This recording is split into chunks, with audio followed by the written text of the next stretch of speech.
Olá, meus amores, tudo bem com vocês, minha turminha linda? Giovanni, espero que sim, espero que todos estejam bem dispostos hoje, né? Hoje temos aula de história e também temos a provinha de matemática, né? Isso, crianças, se prepararam para a prova de hoje? Espero que sim, tente fazer sua provinha sozinho, tá certo? Só pedir ajuda aí, um adulto, se você tiver dúvida, tá bom? Mas as que você sabe fazer sozinho, capricha aí, tá certo? Quero ver notas boas, tá bom, meus amores? E agora vamos para a nossa aula de história. Então, eu gostaria que você deixasse aí o seu livro preparado, aberto, tá bom? Em história, para darmos início a essa aula, tá certo? Página 24, tá bom?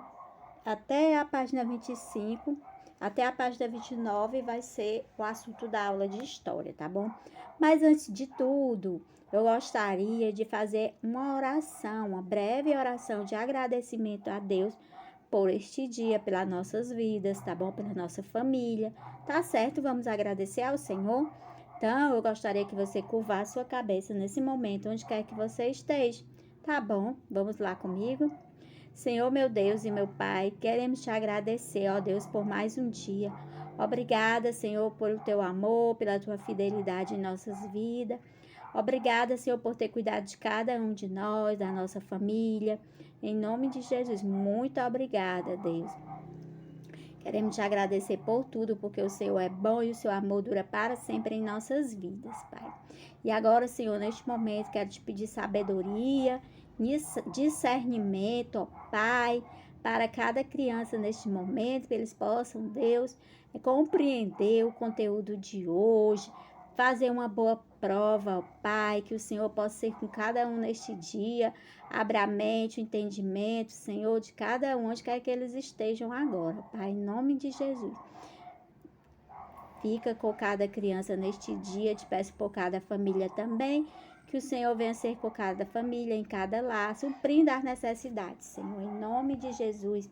Temos a certeza que tudo vai dar certo no Senhor, que o Senhor está provendo, que tudo isso irá passar um dia e que possamos, Deus, estar juntos de novo na sala de aula, todos juntos e misturados, como sempre foi, né, Senhor? Porque essa é a nossa realidade, ó Pai, em nome de Jesus. Te peço pela nossa escola, ser bem-vindo aqui, ó Pai. Cuida de cada um de nós, cada funcionário, continuar abençoando e livrando de todo o mal. Essa é a nossa oração em nome de Jesus. Amém, amores? Então, vamos lá? Livro de História, página 24, tá certo? Vamos dar início ao novo capítulo, tá bom? E fala sobre o trabalho e lazer em diferentes épocas. Então, gente, neste capítulo, vamos estudar a comparação entre formas de trabalho e lazer em conjunturas históricas distintas, certo? A gente já viu, vamos falar sobre o trabalho antes, o que foi que mudou, tá certo? O que foi que mudou de uns tempos para cá, em alguns trabalhos, tá bom? E também na forma de lazer de algumas pessoas, como era o lazer antes, como era o trabalho antes, tá certo? Há algum tempo atrás, tá bom? Então é isso que a gente vai estudar nesse capítulo, ok? Por isso que traz esse tema, trabalho e lazer em diferentes épocas, né? Porque o tempo muda e as coisas vão mudando também. Tanto os trabalhos de hoje não é igual aos trabalhos de antigamente, ou é, só que mais aprimorado, né? O trabalho de antigamente ainda existe alguns tipos de trabalho, né? Mas de outra forma, não é isso? E aí nós temos aí, ó, a imagem, né, para dar início de fotografias, né, ó, de trabalho. Observe aí, nós temos um tipo de trabalho, né? Você conhece essa máquina? O nome dessa máquina se chama datilografia. Era uma máquina de escrever bem antiga, né? Hoje as pessoas não escrevem mais nessa máquina, porque essa máquina deu lugar ao teclado do computador, não foi isso? Então, nós temos aí 3 imagens com trabalhos que não existem mais, tá certo? De uns tempos para cá, mudou, tá bom? Temos 3 fotos aí, diferentes tipos de trabalho de antigamente, tá certo? Para comprovar como as coisas mudaram hoje, tá certo? E aí, nós temos aí, ó, você sabe quais são essas profissões aí que são representadas? Essas 3 profissões que estão nessas fotos? Pois vamos lá, que eu vou apresentar para vocês, tá certo? Nós temos aí na imagem A, sabe essa profissão da imagem A? Esse homem aí, ó, nesse poste. Pois é, isso daí é um lampião, né? Que hoje substituiu pelos postes, né? Os postes elétricos. Mas antigamente tinha esses lampiões nas ruas e aí tinha uma pessoa para acender. Então, essa profissão aí é o acendedor de lampião, tá certo? E aí, hoje não. Esses lampiões aí, eles foram substituídos pelos postes elétricos, né? Não precisa mais da mão de obra humana, né? As luzes elétricas acendem na central, né? E aí acende as luzes de todos os postes. E aí, na segunda imagem, nós temos uma senhora, né, na porta e um homem. Você sabe que profissão é essa aí? Observe nessas garrafinhas brancas que ele está segurando, que é leite. Então, essa é uma profissão também muito antiga, é leiteiro. Antigamente, as pessoas vendiam leite nas portas por litro, tá certo? Então, ia em cada porta vender o leite. E existia a profissão do leiteiro, tá certo? É muito antigo mesmo. E aí nós temos aí, né, outra profissão, né, como eu falei, da máquina aí, da datilografia. Então, o nome dessa profissão é datilógrafa, tá certo? Os documentos todos eram digitados nessas máquinas, tá certo? E ela fazia um barulhinho, certo? Então, essas são as profissões antigas, né? E cada uma tinha uma função, tá certo? Você conhece algum trabalho, alguma profissão antiga de alguém aí da sua família, que seja antiga mesmo e que hoje ainda permanece? E aí, você conhece? Pode ser um parente seu. Será que você conhece alguém aí? Algum profissional, parente seu, tio ou alguém da sua vizinhança que tem ainda uma profissão? Olha só, uma profissão muito antiga também, que às vezes a gente encontra no dia de hoje, é o sapateiro. O sapateiro, ele é um profissional muito antigo, né? Mas ele está quase acabando. Você vê, muito difícil você encontrar um sapateiro hoje, tá certo? Mas antigamente, o sapateiro era um profissional muito reconhecido, tá bom? E muito solicitado, tá certo? E hoje mudou também, né? Tá quase sendo extinto essa profissão de sapateiro. Porque antigamente as pessoas, quando quebravam um sapato, descolava, procurava o sapateiro. Hoje não, as pessoas fazem o quê? Jogam fora e compram outro novo, né? Isso daí mudou, tá certo? Ok? Então, vamos lá para o nosso texto de hoje, da página 26. Gostaria que você acompanhasse comigo a leitura, tá certo? Deste texto, tá bom? E a gente vai ver aqui nesse texto as mudanças, né? Com novas tecnologias, né? Tudo se modificou, né? Isso. Apareceram novas profissões, as profissões antigas já existentes, né? Mudou, né? Com as tecnologias, né? E aí vamos agora para o texto que diz o seguinte: o trabalho na história, mudanças e permanência, né? O que mudou e o que permanece, né? Isso diz o seguinte: as profissões e as formas de trabalhar sofrem mudança ao longo do tempo, com o surgimento de novos costumes e tecnologias. Alguns tipos de trabalho modificam-se ou deixam de existir. Outros, por sua vez, são criados e passam a fazer parte da sociedade. Há também aquelas profissões que continuam existindo por muito tempo. A seguir, conheça algumas profissões ou formas de trabalho que existiram em diferentes momentos da história do Brasil. Exatamente. O que o texto quer dizer é que as profissões, elas mudaram, né? E outras não tantas, mas se transformaram com a tecnologia, né? Isso, verdade, tá certo? Então, aí nós vamos vamos ver um pouco sobre o trabalho escravo, né? Na verdade, não era nem um trabalho, né? Era porque os escravos, a gente sabe que eles eram obrigados a fazer, né? As tarefas. Entre o século 16 e 19, o trabalho escravo foi largamente utilizado no Brasil, tá certo? Entre esses 2 séculos aí, 16 e 19, o trabalho escravo foi muito alargado no Brasil. Um escravo, o que é um escravo? Você sabe o que é um escravo? Pois vamos lá. Um escravo é uma pessoa que não tem a sua liberdade, sendo considerado uma posse, ou seja, uma propriedade de outra pessoa. Então, o escravo é como se você não tem aí, por exemplo, o seu celular. Então, o seu celular é seu, né? Então, você faz o que você quiser com ele, né? Então, os escravos, eles eram desse jeito, certo? Eles eram uma posse, uma propriedade de alguém, tá certo? Por essa razão, podia ser comprada, vendida ou alugada. E sim, a escravos eram pessoas, né?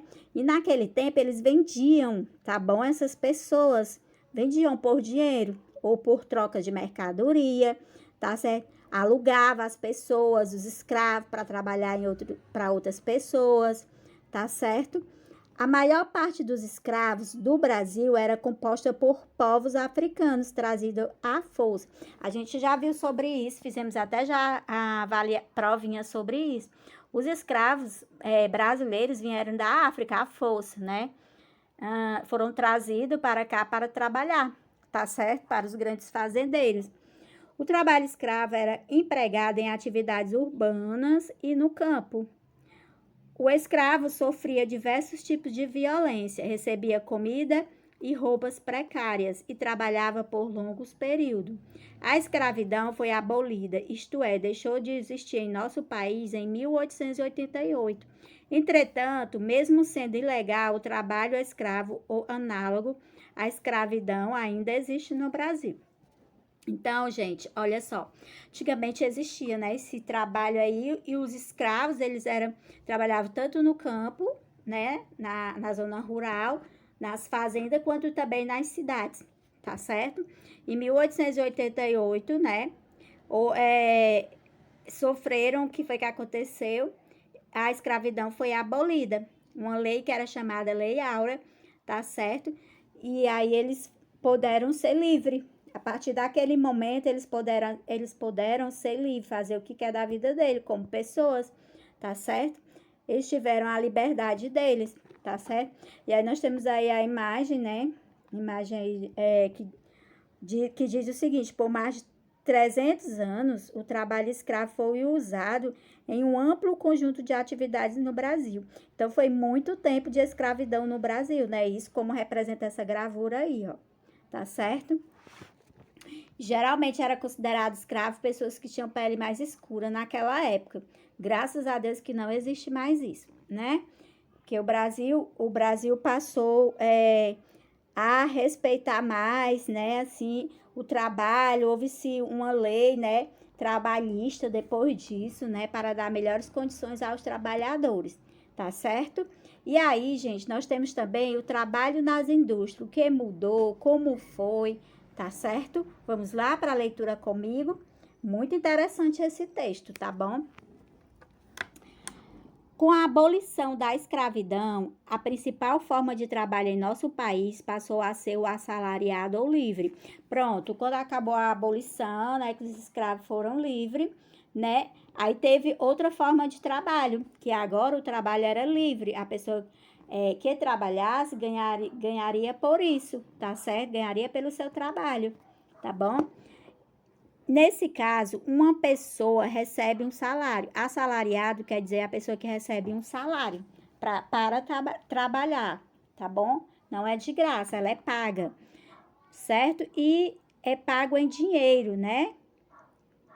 E aí a pessoa trabalha, faz a sua atividade, né? E daí ela recebe um valor, né? Que é o salário, por realizar as suas atividades no trabalho, tá certo? No final do século XIX e no começo do século XX, muitas cidades brasileiras passaram a contar com indústrias. Nesses lugares, os trabalhadores assalariados atuavam em condições difíceis. Em muitos casos, trabalhavam de 10 a 12 horas por dia. recebiam baixos salários e não tinha férias ou descanso em finais de semana, como hoje se tem. Mulheres e crianças podiam trabalhar por mais tempo recebendo um pagamento ainda menor. Olha só as condições, né? Então, depois que acabou depois da abolição dos escravos, houve o trabalho assalariado, né? O trabalhador trabalhava por um salário, mas era uma coisa assim meio sem lei ainda, né? Porque o trabalhador trabalhava muitas horas, né? Não tinha horas. Até que nas décadas de 1930 e 1940 foram criadas leis para proteger os trabalhadores assalariados. Então, eles trabalhavam desordenadamente por muitas horas, né? Aí, na década de 30 e 40, né? Tiveram a necessidade de criar uma lei, né, para organizar esse negócio aí. As horas trabalhadas, né, dos assalariados, né, isso. Então, eles passaram a contar com uma jornada menor de trabalho, né? Descanso, por exemplo, no final de semana, férias remuneradas, que é férias pagas, tá bom? E melhores salários, tá certo? O trabalho infantil foi proibido, graças a Deus, né? Porque criança não é para trabalhar, criança tem que estudar, não é isso? Criança tem que estudar, né? Para trabalhar quando tiver já adulto, né? Quando puder já, mas criança tem que estar na escola, né? Por isso que eles tiveram essa ideia, né? Colocaram o juízo na cabeça deles e proibiram, né, o trabalho infantil, bem como a situação que podem colocar o trabalho em risco. E também criança, tem trabalho que... E as crianças trabalhavam em lugares perigosos para elas, tá certo? Ok? Então, também nessa época, né, foi proibido o trabalho infantil, tá bom? E o assalariado ficou mais organizado, né? Ele começou a tirar, folgar um dia na semana ou nos finais de semana, tinha hora para entrar, tinha hora para sair do trabalho, e aí organizaram. Por isso que hoje o trabalho do assalariado, hoje, o trabalho, quem é assalariado, quem trabalha por um salário, quem recebe por isso, pelo seu trabalho, ele tem um tempo de hora para trabalhar, não é isso? Ok? Por causa dessa lei que foi criada, tá certo? Se não, era tudo desordenado de novo, né? Continuaria tudo desordenado, tá certo? E aí, nós temos aí uma imagem bem antiga, né? Na página 27, há cerca de 100 anos, as indústrias do Brasil e de outros países contavam com péssimas condições de trabalho, tá? E aí, nós temos aí na imagem os garotos trabalhando, né? Olha só, crianças trabalhando, tá certo? E aí, graças a Deus que tudo isso mudou, né? De uns tempos para cá, melhorou, né? Isso mesmo. Agora que a tia Vânia já explicou tudo isso, é a sua vez de fazer a leitura e responder às suas atividades. Belezinha? Vamos lá? Na página seguinte, 28, nós temos aí um texto, Escravo Nem Pensar, né? Sobre a Lei Áurea, que foi assinada, né, no dia 13 de maio de 1888, que decretou, né, o fim da escravidão no Brasil, tá certo? Mas esse texto eu vou deixar para você ler com bastante atenção, tá certo? Para você responder as questões 1, 2 e 3, belezinha? Faça a leitura do texto, procure um lugar aí na sua casa que tenha bastante silêncio, tá certo? Faça a leitura, pergunte, se você tiver dúvida, pode enviar um áudio para mim me perguntando, tá bom? Sobre esse texto. É muito bom conhecer a história do Brasil, tá certo? Isso daqui, gente, é a história do Brasil, né? Realidade, o que aconteceu mesmo no Brasil, tá certo? Como era antes, tá bom? Então, não é ficção, não é um conto, é uma história real que aconteceu no Brasil. Tá certo, meus amores? Então, essa é a atividade. Você vai ler o texto e responder as 3 questões pedidas, tá bom? E também nós temos agora também o Fazendo História, que é uma pesquisa. Beleza. Temos aí 3 etapas dessa pesquisa. Você vai pesquisar, você vai pesquise a história de um tipo de trabalho comum em sua região. Para isso, siga as etapas. Na etapa 1, por exemplo, diz o seguinte: para responder às perguntas propostas, Entreviste uma pessoa mais velha e anote suas respostas no caderno. Caso queira, pesquise mais informações em um arquivo, biblioteca, jornal ou outro lugar do município ou região em que você vive. Então, tem aí as perguntinhas, você pode preencher aí mesmo a pesquisa no livro. Primeira pergunta diz: qual foi o trabalho escolhido para a pesquisa? Você vai pesquisar um tipo de trabalho, tá certo? Que é comum aí, pode ser algo que seus pais trabalham, seus avós, pode ser alguém da sua família. Pode falar sobre a profissão de alguém da sua família. E aí você vai preenchendo aí as perguntinhas, o que você acha? Melhor, né? Ou então você pode pesquisar outras profissões, tá certo? Depois você vai organizar a sua pesquisa de acordo com essas perguntas e elaborar um pequeno texto, tá certo? Sobre a sua pesquisa. Gente, essa tarefinha aí dessa pesquisa, você vai demorar um pouco para me enviar, tá certo? Não precisa ter pressa para me entregar essa entrevista, porque eu sei que essa tarefa é uma tarefa de longo prazo, não é de um dia para o outro que você vai fazer uma pesquisa, tá bom? Tá certo? Então, você pode me enviar essa pesquisa, você ter bastante tempo para elaborar a sua pesquisa e me enviar na próxima aula de história. No dia que você for enviar outra atividade de história, é o tempo que você já tem feito, você inclui essa pesquisa aí quando você me enviar suas atividades, tá certo? Tá bom? Tá certo? Na próxima aula de história você vai ter um tempo, não precisa ter pressa para me enviar essa pesquisa. O importante é você fazer. Agora, essa tarefa aqui da página 28, você me envia logo, porque é uma interpretação textual. Tá bom, meus amores? Vocês entenderam, né? Espero que sim. Ok, baby, tia Vânia vai ficando por aqui. Um beijinho e até amanhã. Tchau!